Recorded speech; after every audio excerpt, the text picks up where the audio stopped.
조용한 식당에서 밥을 먹었습니다. 손을 잡고 걷기도 했습니다. 그 이상은 없었습니다. 하지만 마음은 이미 깊이 빠져 있었습니다. 그녀가 보고 싶고, 그녀 목소리가 듣고 싶고, 그녀에게 잘 보이고 싶었습니다. 아내와 있으면서도 자꾸 휴대폰을 확인했습니다. 그녀에게서 연락이 왔나 기다리게 됐습니다. 아내가 말을 걸면 귀찮게 느껴지기도 했습니다. 30년 넘게 함께한 사람인데 왜 그랬는지 모르겠습니다. 지금 생각하면 전형적인 표적이 되어가고 있었습니다. 외로움에 취약한 은퇴 남성, 경제력이 있고 아내와의 관계에 권태를 느끼는 사람. 그녀는 그런 저를 정확히 읽고 있었던 겁니다. 그녀와 알고 지낸 지 넉 달쯤 됐을 때였습니다. 그날도 평소처럼 카페에서 만났습니다. 그런데 그녀의 표정이 어두웠습니다. 커피를 시켜놓고도 한참을 말이 없더군요. 무슨 일이냐고 물었습니다. 그녀는 한숨을 쉬며 괜찮다고 했습니다. 하지만 눈가가 붉어지는 게 보였습니다. 제가 계속 물으니 결국 입을 열었습니다. 딸이 다니던 회사가 부도가 났다고 했습니다. 퇴직금도 못 받고 쫓겨났는데 하필 그 시기에 전세 계약이 만료됐다더군요. 집주인이 보증금을 올려달라고 하는데 딸에게 돈이 없다고 했습니다. 자기가 도와주고 싶어도 형편이 안 되니 너무 속상하다며 눈물을 흘렸습니다. 저는 가슴이 아팠습니다. 혼자 힘들게 키운 딸인데 도와주지 못하는 엄마 마음이 어떻겠습니까? 얼마가 필요하냐고 물었습니다. 그녀는 손을 내저었습니다. 왜 그런 걸 물으시냐며 그냥 하소연한 것뿐이라고 했습니다. 절대 돈 이야기를 하려던 게 아니라고 연신 고개를 저었습니다. 그 모습이 더 안쓰러웠습니다. 정말 돈이 필요한데 차마 말을 못하는 것처럼 보였습니다. 제가 먼저 제안했습니다. 얼마든 말해보라고. 내가 도울 수 있으면 돕겠다고요. 그녀는 한참을 망설이다가 조심스럽게 말했습니다. 2천만 원만 있으면 딸이 당장 위기를 넘길 수 있다고요. 하지만 바로 갚을 형편이 안 되니 부담 주기 싫다며 또 손을 저었습니다. 저는 2천만 원이면 충분히 도울 수 있다고 생각했습니다. 노후자금 5억 중에 2천만 원이면 큰 돈이 아니라고 판단했습니다. 무엇보다 그녀가 힘들어하는 모습을 보고 싶지 않았습니다. 당장 갚지 않아도 된다고, 형편될 때 천천히 갚으면 된다고 했습니다. 그녀는 정말이냐며 제 손을 꼭 잡았습니다. 어떻게 이런 분이 계시냐며 울먹였습니다. 세상에 이렇게 좋은 사람은 처음이라고, 평생 은혜를 잊지 않겠다고 했습니다. 그 말에 저는 뿌듯했습니다. 누군가에게 도움이 된다는 기분이 참 좋았습니다. 다음날 저는 은행에서 2천만 원을 인출했습니다. 아내에게는 말하지 않았습니다. 괜히 복잡해질 것 같았거든요. 산악회 사람한테 빌려준다고 하면 분명 캐물을 깰 뻔했습니다. 그냥 조용히 처리하고 싶었습니다. 그녀를 만나 돈을 건넸습니다. 그녀는 봉투를 받아들고 한참을 울었습니다. 꼭 갚겠다며 몇 번이고 고마워했습니다. 그리고 한 가지 부탁을 했습니다. 이 일은 아무에게도 말하지 말아달라고요. 자기가 돈을 빌렸다는 게 알려지면 창피하다며 간곡히 부탁했습니다. 저는 당연히 그러겠다고 했습니다. 그녀의 자존심을 지켜주고 싶었습니다. 그렇게 우리 사이에 비밀이 하나 생겼습니다. 돌이켜보면 그게 함정의 시작이었습니다. 비밀을 공유하는 순간 저는 점점 더 깊이 빠져들었고 빠져나오기 어려워졌습니다. 그 뒤로 그녀의 태도가 더 다정해졌습니다. 연락도 더 자주 했고 만날 때마다 고마움을 표현했습니다. 선물이라며 넥타이를 사다 주기도 했습니다. 아내 몰래 받은 선물을 회사 다닐 때 쓰던 서랍장 깊숙이 숨겨뒀습니다. 한 달쯤 지나 그녀가 500만 원을 갚겠다며 돈을 내밀었습니다. 딸이 아르바이트를 시작해서 조금씩 갚을 수 있게 됐다더군요. 저는 받지 않았습니다. 형편 나아지면 그때 한꺼번에 갚으라고 했습니다. 그녀는 또 감격해서 눈물을 흘렸습니다. 그때 저는 완전히 믿고 있었습니다. 이 사람은 진심이구나. 정말 어려운 상황에서 나를 만나 다행이구나 하고요. 돈을 빌려준 게 아니라 좋은 일을 했다고 생각했습니다. 그게 얼마나 순진한 착각이었는지 곧 알게 될 줄은 정말 몰랐습니다. 지금 생각해보면 2천만 원은 떡밥이었습니다. 제가 쉽게 돈을 내줄 사람인지 테스트한 거죠. 저는 보기 좋게 통과했고 그녀와 그녀 뒤에 있던 사람들은 본격적인 작업에 들어갔던 겁니다. 2천만 원을 건넨 지 2달쯤 지났을 때였습니다. 그날 오후 낯선 번호로 전화가 왔습니다. 받으니 남자 목소리였습니다. 낮고 차가운 톤이었습니다. 최동호 씨 맞냐고 확인하더니 단도직입적으로 말했습니다. 서미영 씨와의 관계를 알고 있다고요. 그러면서 사진과 녹음 파일이 있다고 했습니다. 순간 머리가 하얘졌습니다. 무슨 소리냐고 되물었습니다. 그랬더니 휴대폰으로 사진 몇 장이 전송됐습니다.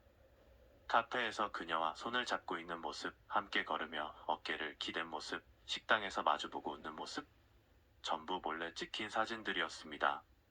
다리에 힘이 풀렸습니다. 남자는 계속 말했습니다. 녹음 파일도 있다고요. 그녀와 통화하면서 제가 했던 말들 보고 싶다거나 당신 덕분에 행복하다거나 했던 말들이 전부 녹음돼 있다더군요. 들려줄까 하며 비웃는 듯한 어조였습니다.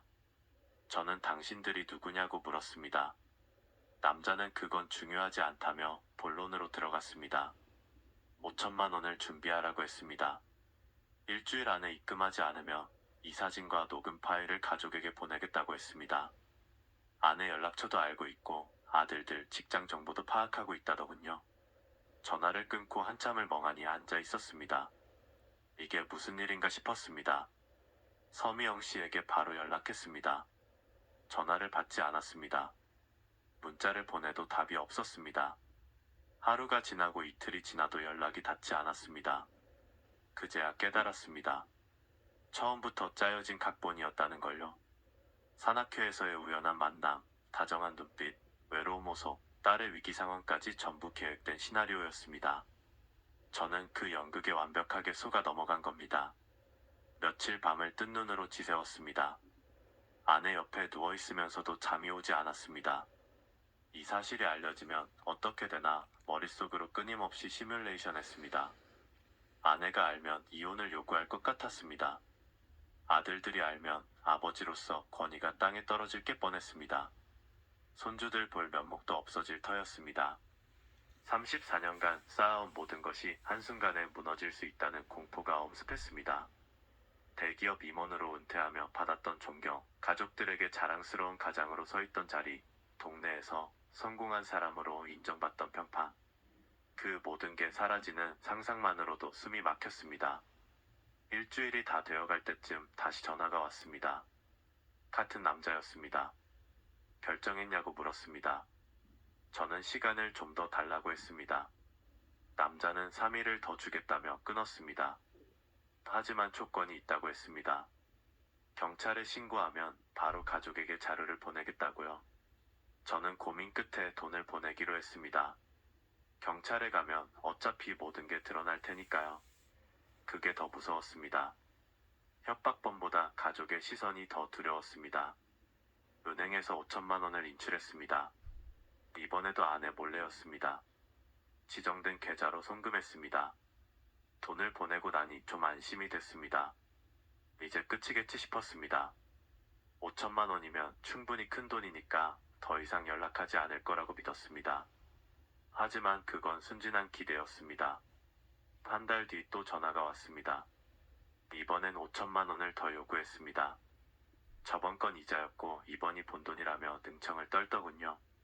저는 항의했습니다. 약속이 다르지 않냐고요? 남자는 웃으며 말했습니다. 약속 같은 건 없었다고. 돈이 마를 때까지 계속 연락하겠다고요. 그때 알았습니다. 한번 물리면 절대 놓아주지 않는 사람들이라는 걸요. 하지만 저는 또 돈을 보냈습니다. 다른 선택지가 보이지 않았습니다. 그 뒤로 지옥 같은 나날이 시작됐습니다. 협박 전화는 불규칙하게 걸려왔습니다. 한 달에 한 번일 때도 있었고 일주일에 2번씩 올 때도 있었습니다. 금액도 들쭉날쭉했습니다. 3천만 원을 요구할 때도 있었고 2천만 원을 달라고 할 때도 있었습니다. 저는 그때마다 돈을 보냈습니다. 거절하면 진짜로 가족에게 연락할까봐 무서웠습니다. 반년 사이에 총 1억 2천만 원이 빠져나갔습니다. 처음 서미영 씨에게 빌려준 2천만 원까지 합치면 1억 4천만 원이었습니다. 5억이던 노후 자금이 3억 6천만 원으로 줄었습니다. 통장 잔고가 줄어드는 걸 볼 때마다 가슴이 철렁 내려앉았습니다. 아내에게 들키지 않으려고 온갖 거짓말을 했습니다. 주식 투자를 조금 했는데 손해를 봤다고 말했습니다. 아내는 의아해했지만 크게 추궁하지 않았습니다. 대기업 임원까지 한 사람이 알아서 하겠지 하고 믿었던 것 같습니다. 그 신뢰가 저를 더 비참하게 만들었습니다. 일상이 무너져 내렸습니다. 밤에 잠을 잘 수가 없었습니다. 눈을 감으면 그 남자 목소리가 들리는 것 같았습니다. 잠깐 산악회에서 만난 꽃뱀한테 당한 이야기가 있어가 그 녹음을 해봤습니다. 이 대기업 다니시던 분이라 그런지 어떻든 간에는 사회 경험이 없어서 그런지 이런 꽃뱀한테 당해가지고 돈 문제에 얽혀가지고 협박을 받아갖고 돈을 뜯기고 참 전형적인 수법도 많아요. 이 나이 먹은 사람들 조심해야 됩니다. 그러니까 그냥 아예 툭 까놓고 노는 콜라텍이 좋아요. 바람 쐬기에는. 콜라텍 한 번씩 나와갖고 화끈하게 놀다 가면은 좋지. 산악회나 다른 이런 모임에서 만나갖고 점잖게 산악회에서 만나가지고 산행하고 내려와가지고 버섯 전골 같은 거, 뭐 장어 같은 거 이런 거 먹으러 다니면서 폼 잡고 있다가 제대로 당한다니까. 왜 돈 있는 회장님이냐 임원님이냐 해가지고 탁 이렇게 이제 사회적으로 위치에 있던 사람들 아주 타켓대기 딱 알맞아요. 좌우지간에 조심해야 됩니다. 조심해야 돼요. 어떻든 간에는 망신살 뻗친다니까요.